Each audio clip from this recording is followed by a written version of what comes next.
This week at the Internet Cafe, ET on your PC. Is there intelligent life on the net? UFOs, aliens, ID4, and bugs on Mars. The Museum of Jurassic Technology. And who is this man's barber? Plus free software, 4 megabytes of cyberblast cool stuff if you've got a TV modem. Are we alone? The answer tonight at the Internet Cafe. The Internet Cafe is made possible in part by Intel. One idea always leads to another. Now there are connected CD-ROMs that link rich multimedia with related information on the Internet. For connected CD-ROMs, it's the Intel Pentium processor. Hi, and welcome to the Internet Cafe. I'm Stewart Cheifet, and these are my friends Andrew and Jane, and we're here in a cyber cafe called the CoffeeNet in downtown San Francisco, and I think we're going to have a lot of fun tonight because we're talking about websites that have to do with space exploration, the search for extraterrestrials, UFOs, and aliens, and all that stuff. And there's obviously a lot of people interested in this stuff. Matter of fact, there's one stat I want to mention to you. If you categorize websites by type, the second most popular type of website has to do with aliens and UFOs and all that kind of stuff. Wow, I'm really excited to this show because we're going to talk about some of the hype that's been surrounding UFOs in the media lately. There was the Mars sighting where there was, I guess, worms that were found that may have actually been from Mars. There's been recent sightings of galaxies that have very similar attributes to our planet, and there may be life on there. And plus, the biggest movie of the summer was Independence Day. You've got TV shows like Third Rock from the Sun and Millennium coming out now. Yeah. So people there's just are into it. Very much, very much. It's going to be really neat. You know, one of the things that was really exciting in getting prepared for the show tonight was looking at some of the websites, specifically the Abductees Anonymous website. That's that support group for people who've been abducted by an alien. Right, exactly. And you know what's really interesting is reading through it. I mean, first of all, it was really fascinating for me to understand what it's all about, but also the whole concept of using the internet for support groups and the ability to be able to communicate with people in privacy, you know, without people going face to face and opening up, but really telling their stories and sharing experiences. It's really phenomenal. Well, we're going to check out a lot of very interesting websites that have to do with Roswell and Area 51 and all this kind of interesting stuff, and meet several people who hang out at these websites and are going to tell us quite a bit about it. What are you guys doing here? Trying to decide whether or not this particular image is a fake or not. It looks Doesn't like look too hard to figure out. Yeah, it looks pretty much just like a pretty easy double exposure, but we're trying to figure out what the actual abstract image here would be. It could be anything. I think that's really the key to a lot of the UFO images is make them as abstract as possible, and you can say it's anything. Show us another one, then. I mean, some of these are like known fakes, right, Josh? Sure, and this is a great guy who drew diagrams of it. Yeah, I mean, it's like you can see this was done back in the 50s, so... But show us the photo we took. Yeah. And that looks like some sort of lampshade, hubcap, what is it? Yeah, it's a hubcap, and he's taken ping pong balls and glued them to the underside. So the little balls there are ping pong? Yeah, they're halves of ping pong balls. And he's taken some sort of coffee can lid or something and put it on, or the upper half of a coffee can and put it on. All right, so this is a site that's just a collection of all the UFO photos that have been around over the years and so on? Yes. It's basically a smorgasbord of images. Anybody can contribute an image to it, and they try to... Click on that one right there. Yeah, the Belgian one. Oh, that's... They try to bring all types of images, both fakes and real ones, because really it's hard to, the ones that are even at this point real, it's really just not proven that they're fake. Real means you haven't proven it's a fake. Exactly. All right, this is the UFO stuff. We talked earlier at the beginning of the program about this Abductees Anonymous thing. There's really an interesting site where people who claim to have been abducted by aliens have like a support group where they share their experiences. What do you think about that stuff? I think the abductee phenomenon is a little bit too widespread to be real. I think that if aliens were abducting people, they'd probably be more discreet about it. And there's just... The other thing is, like, on the internet, well, I think that he's right in a sense that there's way too many. But on the other hand, a forum like this is needed for people who might have had an experience like that. I mean, if you believe it, you need support. But why does it never happen to anybody reputable? Why does it always happen to people driving pickup trucks? Well, that's why I live in the city. Because it never happens in the city.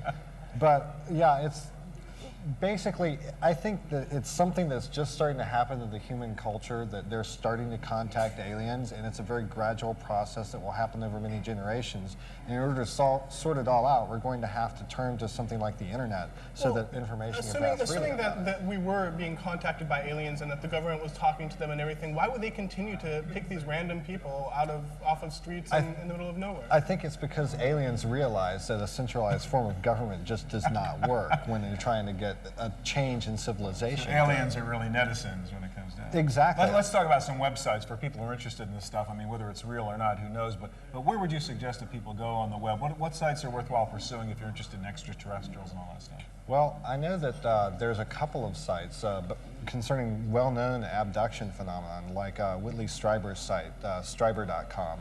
He talks about his book that he wrote about his abduction experience, and how in the second book he talks about the government cover-up of it and a thing called Majestic 12, which is a council of supposedly U.S. government officials, 12 of them, that have contacted the aliens or making deals with them.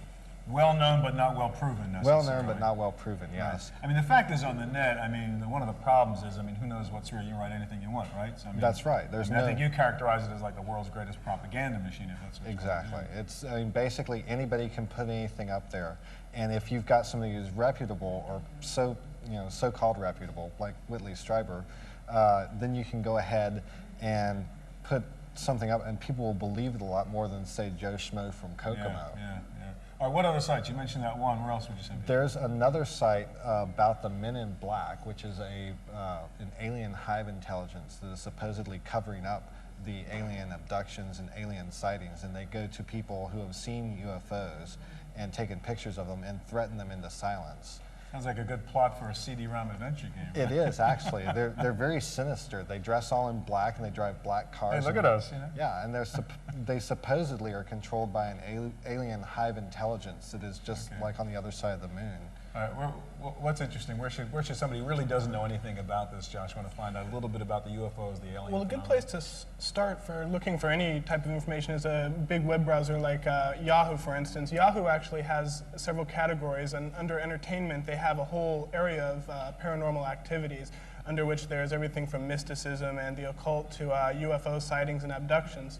The links coming off of there should also take you to other interesting sites all over the net. Yeah, the UFO link is pretty good. I mean, you do the Area 51 stuff and the Roswell stuff and all the usual things there.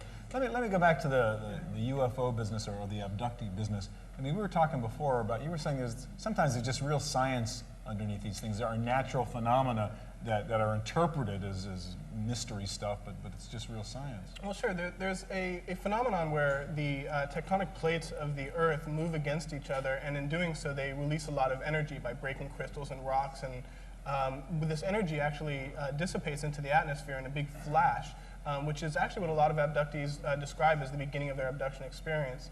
The discharge of electricity also creates a magnetic field, which is known to affect the brain in very specific ways. When they've recreated this field in laboratory tests, they've actually been able to almost recreate the abduction experience, the feeling of not being able to move, of the idea that there's somebody right there, and if you just turn your head, you'll be able to see him. All of these have been recreated in laboratory environments and match almost exactly the abduction experiences. Yeah, that's really interesting. Have you been abducted by aliens? Have any of your relatives been abducted by aliens? Have any of your pets been abducted by aliens? Well, you should know of an online support group called Abductees Anonymous at www.cybergate.com, which has useful information like the 52 signs of alien abduction, online research information, and the ability to have your abduction experience published on the World Wide Web. So be sure to check out Abductees Anonymous.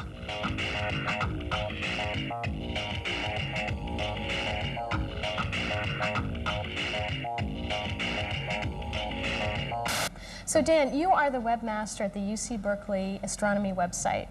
What was your objective when you first started the website? We wanted to create a site that would serve both the astronomers in the department and the public. So we created links to pages like the American Astronomical Society page, which has abstracts and data. So the more technical stuff. Right, and then we have links to various faculty home pages where they can put their own papers and so on.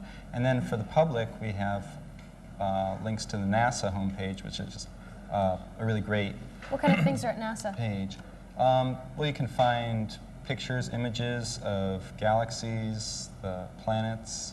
You can find stories about astronomers and sort of basic backgrounds on what it's all about in the world of Right. astronomy. Yeah, So if you weren't an expert, you could get a really good sense of it. Right. What And are some other hot another sites good you've got? site is Space Telescope page, and they have images that have been collected from the Hubble Space Telescope. They have a greatest hits page that always has beautiful images. And let's see, what other sites are good for the public? What was that Life on Mars you were talking to me about? Oh, the earlier? Life on Mars page. That sounds really interesting. Yeah. It's really current, too. Right. Well, just recently, scientists announced that a meteorite was uncovered that has fossilized remains of some very tiny organisms. So it's believed that life may have existed on Mars at some point in the past. So if you go to this page, you can get current information. You can read the initial reports that scientists wrote. And then keep up to date on the other things and that type of thing. So we've got lots of stuff on astronomy. What about extraterrestrial life, taking it a little bit step further? Right. There was that website you told me about, was it Serendip? Let me see if I can remember. Search for extraterrestrial radio emissions in nearby developing intelligent populations, I think it is what the acronym was, but it's really basically another SETI site, UC Berkeley SETI site. UC Berkeley site. So that's a really interesting one. That's right. Their method is to scan the sky looking for radio signals from sources out there. Other sites are doing similar work, focusing in on nearby suns, and so far nothing's turned up. But the data is still there, and better algorithms are being written to analyze the data. So this is serious stuff. I mean, people are seriously trying to find out if there is intelligent life out there outside of our own world. So that's kind of neat. Mankind has But we haven't got any information yet, No. though. So I guess we'll have to keep posted on that website for a long while to come. Some of the other websites, you know, if you're on one side of the world saying that there's extraterrestrials out there, I mean, there must be some skeptics out there. Are there any interesting websites? One page is the Skeptical Inquirer. Okay. And that might be of interest to people. It's they have some articles that talk about the psychology of some of the people who have reported alien abductions, and studies about. So are they just giving background, or do they have sort of opinions on that? They have their opinion that they're very doubtful of any paranormal occurrences, and it's a pretty amusing site, actually. And another site that I really like is the Museum of Jurassic Technology site. Well, now what's that all about?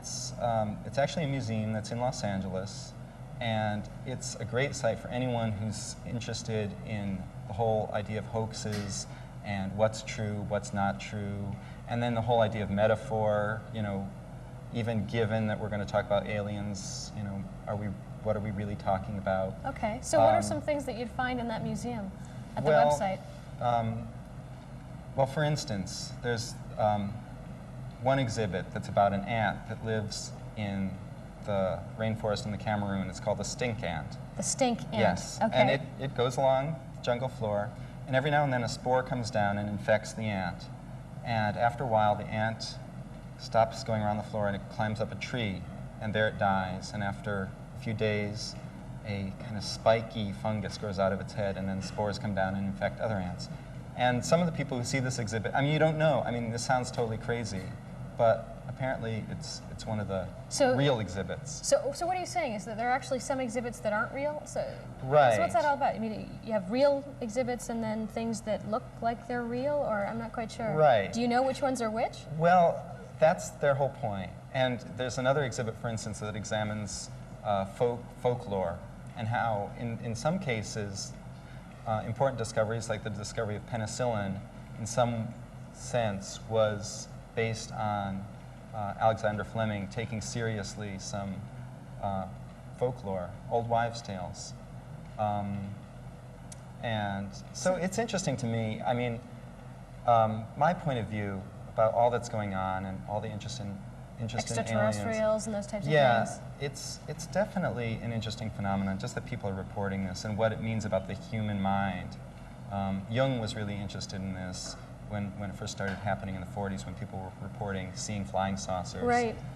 And so it's kind of interesting that the internet, you've got this wide variety of information. I mean, we can go from one end of the extreme to, you know, talking about support groups for abductees, and on the other side going to the astronomy sites. Right. And then we've got, you know, all the skeptics and opinions and so forth. I think so it's great. Pretty interesting I mean, mix. anyone who has any opinion can go out there and see that there are people who have totally opposite opinions. Yeah, it's fantastic.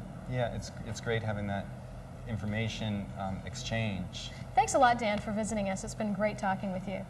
Thank you. On tonight's Cyber Blast, we're going to send you 4 cool programs. That's right, our Cyber Blast is dumping data so fast that we can send you 4 complete programs in less than 2 minutes. Now, what you're seeing over here is the actual data coming into your computer right now. We're sending you these programs in the TV signal at about 2 megabytes per minute. If you don't have a TV modem, you can also get these files off of our website using your regular telephone modem. Doing it that way will take you at least half an hour of connection time. With our super-fast cybercast technology, we're able to send you these files in less than 2 minutes. Now let me tell you what we're sending you. First of all, if you love those spectacular explosion scenes in the movie Independence Day, you can see them over and over again now on your PC. We're sending you the new Independence Day screensaver so you can watch and listen as alien UFOs blow up half the country. Now next, if you like blasting away at aliens yourself, we've got 2 cool games for you. We're sending you a game called Inner Space. It's got great graphics and sound, and it has a screensaver mode so you can have the game pop up whenever you want. The other game we're sending you right now is a shareware program called Mutant Space Bats of Doom. It's from Pop Software. Now this is a trial copy. Again, it's got great animation, music, and sound effects. Finally, if you're serious about space and the quest for aliens and UFOs, we're sending you a gorgeous MPEG file from NASA. It's an animation of the planned permanent space station, and it shows you the space station circling the Earth. Remember, we're sending all 4 of these programs to you in under 2 minutes. Now, to download these files this fast, you do need something called a TV modem. If you need information on how to use or find a TV modem, just check out the Internet Cafe section of our website at www.pctv.com. So the download is just about complete now. Have fun with your 4 new programs. Remember, for more information, check out our website at www.pctv.com. That wraps up this Cyber Blast on the Internet Cafe. I'm Giles Bateman. So I've been doing a lot of surfing on the internet recently and checking out UFO sites. And one of the things that I've noticed is that there's a lot of mention of this Roswell and Area 51. Can you tell me a little bit about what those places mean? Well, Roswell was supposedly this big government cover-up back in, I think it was 1947. Where is Roswell? It's in New Mexico. Okay. And basically, a rancher or a farmer reported that he found all these weird metallic objects on his farm, and they called in the local government from the Air Force Base, and they came out, and first they're saying it's UFOs, blah, blah, and then next thing you know, there's this big whitewash that it's weather balloon. It's like a government cover-up, potentially, kind of thing? Right, exactly. And how does Area 51 fit into this mix? So Area 51 is another, it's a secret military base that no one kind of claims to. It's about 90 miles north of Las Vegas in Nevada. Okay. And what do they have there? Well, there's lots of different rumors. Supposedly, that's where they keep the crashed UFOs or the preserved alien remains that were in the Roswell incident, or it could be just where they test the latest secret aircraft. Oh, great. Okay, and you have some things here. This is actually a vehicle pass that you would need to get into Area 51? Well, this is a kind of a cloned version of the pass. There's this guy, Psycho Spy, who has a website. And he runs the Area 51 Research Center. Okay. And he's is that his real name, Psycho Spy? Psycho Spy is his handle, and his real name's Glenn Campbell.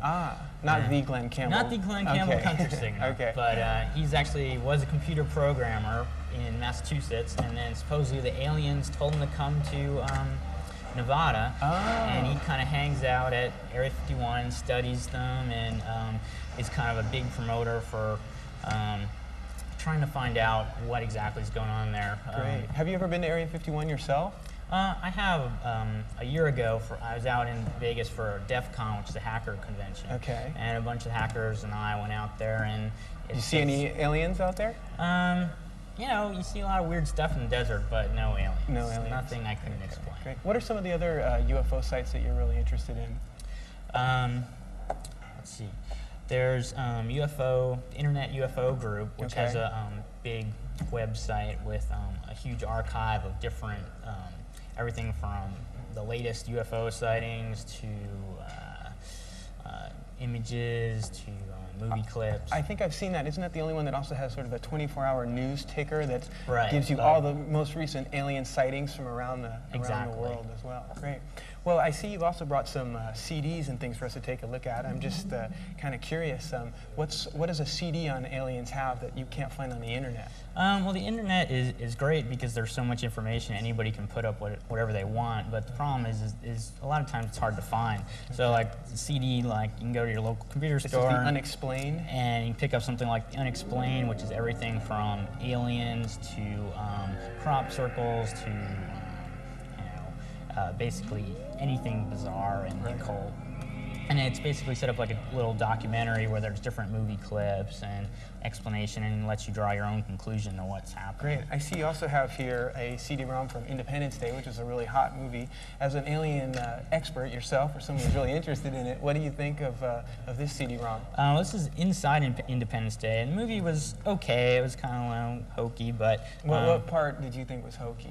Well, especially towards the end where like they're inflicting the virus on the Windows 95 alien computer. It's kind of lame. You thought that was a little bit too much of a cross-platform compatibility issue? Yeah, something like that. Okay. But the CD is cool because it has storyboards and sketches and clips from the movie and a promo for their Goofy game. But if you're into filmmaking, it's a lot of background information, behind the scenes stuff. I also see you have a child's game here, Alien Arcade. Yeah, Alien Arcade is great if you have you're some yuppie guy and you got a little rug rat gooping up your computer keyboard, and you give them Alien Arcade, and it's the non-violent arcade game. Like they go and like play with stinky snakes and rascally robots and all kinds of stuff. When you say non-violent, do you mean that it's going to teach your kids to befriend aliens, or it's just not that you're blowing them up constantly? Well, you're not killing them. You're kind of just bouncing them around and stuff. So yeah, Great. Okay, now I have a question for you because I've noticed that the back of your head has a certain alien on it, and I've seen that on the Schwa Corporation website. We have a little information here on the Schwa Corporation. I'm just curious, what is that all about? Schwa is done by an artist, Bill Carter, and it's basically... Oh, I don't know what exactly it is. It looks like an alien logo, right? Right. He does a lot of different artwork with everything from alien detector kits to the counter Schwa kit, which is to prevent yourself from being abducted or something like that. And it's just, pretty cool artwork. So you're saying this is this art, or is this actually... I don't know if he believes it or not. I don't think that's important. I don't think he's like out there trying to make money on the alien craze. I just think he's doing what he likes to do, which is like pretty cool art. Great. All right. Well, thanks a lot. This is Thomas Icom over at Loft Heavy Industries. Some UFO enthusiasts actually believe that the unidentified flying objects could be experimental aircraft flown by the Air Force out of areas such as Area 51 in the Nevada desert. What they have done is set up communication systems such as these receivers and this spectrum analyzer to identify the actual radio frequencies being used by the test pilots as they do their runs with the experimental aircraft. Well, we had another interesting time in the cafe tonight. I mean, these were interesting people. What I really liked about you had the PhD, like the serious scientist you were talking to, and I really liked that, Museum of Jurassic Technology, where he really made the interesting point. Is it science? Is it science fiction? Like, maybe it doesn't matter. Well, it's really hard to tell. I mean, this whole talk about UFOs, I mean, what is real and what's not so real? And I think the really interesting thing was really the concept of using the internet to find out information on today's topic, which was UFOs. But the fact is, you can go to the web and get information from one end of the spectrum to the other on UFOs. One end of the galaxy to the other, which is, I think, where you My guy were was tonight. a little bit out in the other galaxy, but it was definitely, I think, more on the science fiction end. But we got to see some really great sites. We got to go to see Roswell and Area 51, which are these sort of obscure government conspiracy UFO type places out in the in Nevada desert. And we also got to see some really interesting sort of alien hairstyles there. We did that. We did indeed. I kind of like your point, Jane, about the power of the web. It doesn't really matter what the subject is. Like when Josh and Darren showed me that site where you could see all the UFO pictures over the last 50 years, I mean, you can't find anything like that. And you could look at them and see what was the fake and analyze the fakes and so on. Or even that Abductees Anonymous, which we might sort of giggle at. But if you read the stuff, there are kind of interesting discussions going on there. Last point I think Josh made when I talked to him was very useful. I said, where do you go to look for this stuff? He said, go to Yahoo and click on entertainment. Right. So it gives us a little bit of perspective. Thanks for joining us tonight. Get your coffee mug and your TD browser and join us again next week at the Internet Cafe. The Internet Cafe is made possible in part by Intel. One idea always leads to another. Now there are connected CD-ROMs that link rich multimedia with related information on the Internet. For connected CD-ROMs, it's the Intel Pentium processor.